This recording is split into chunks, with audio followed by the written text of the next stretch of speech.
లష్కర్ ఏ తోయిబా ఉగ్రవాదికి వింత కోరిక కలిగింది. బట్టతలతో లుక్ రావట్లేదని ఫీల్ అయ్యాడు. దీంతో అసలు మిషన్ కంటే ముందు ఆపరేషన్ హెయిర్ స్టైల్ పూర్తి చేశాడు. న్యూ లుక్తో విదేశాలు పారిపోదామని ప్లాన్ చేసుకున్నాడు. అయితే ప్లాన్ రివర్స్ అయ్యి పోలీసులకు చిక్కాడు. అయితే జాతీయ దర్యాప్తు సంస్థల విచారణలో అతడు చెప్పిన విషయాలు అధికారులకు షాకింగ్గా కనిపించాయి.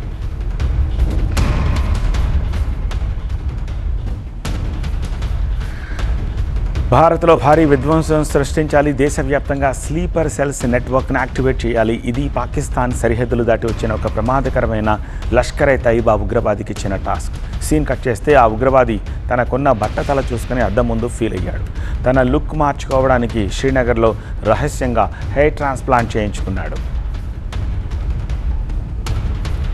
పాకిస్తాన్లోని లాహోర్కు చెందిన మహమ్మద్ ఉస్మాన్ జట్ను ఇటీవల శ్రీనగర్ పోలీసులు అరెస్ట్ చేశారు.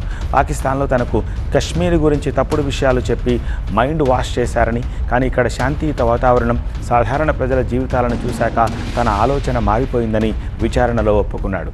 అయితే బట్టతల సమస్యతో ఆత్మవిశ్వాసం కోల్పోయి క్లినిక్లోనే కొన్ని రాత్రులు తలదాచుకొని సర్జరీ చేయించుకున్నాడు. సర్జరీ తర్వాత పంజాబ్కు పారిపోయి అక్కడ నకిలీ గుర్తింపు పత్రాలతో పాస్పోర్ట్ సంపాదించి విదేశాలకు వెళ్లాలని ప్లాన్ చేశాడు. కానీ పోలీసులకు చిక్కాడు. ప్రస్తుతం ఉస్మాన్ ఇచ్చిన సమాచారంతో జమ్మూ కాశ్మీర్లో ఉగ్రవాదులకు సహకరిస్తోన్న ఓవర్ గ్రౌండ్ వర్కర్ల నెట్వర్క్ పెద్ద ఎత్తున బయటపడింది. జాతీయ దర్యాప్తు సంస్థ ఈ కేసుపై లోతైన దర్యాప్తు చేస్తోంది.